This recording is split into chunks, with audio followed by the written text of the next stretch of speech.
Well, just like the apostles in the gospel this morning, it's difficult to put into ordinary everyday language exactly what Jesus meant there by a little while. It certainly puzzled his disciples, his apostles, and so it puzzles us a little bit too. But if we put it into context, after Jesus after Jesus was raised from the dead after the resurrection, he appeared in different places at different times. So he suddenly appeared and then he disappeared. There was always a space in between. But now he's telling them something different. He's saying, a little while you will not see me, and again a little while you will see me, because I am going to the Father. So he's preparing them for the time when he will no longer be around. But around in the sense of physical presence. And that's where we are today.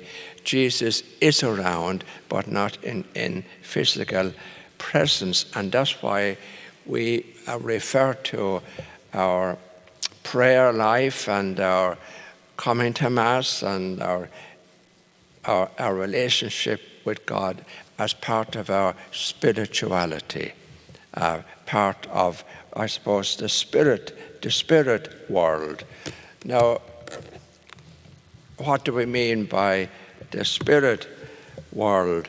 Well, every one of us here this morning, we're all destined in time to become spirits. So when you die, when I die, we don't cease to be, but we transform into a different kind of life.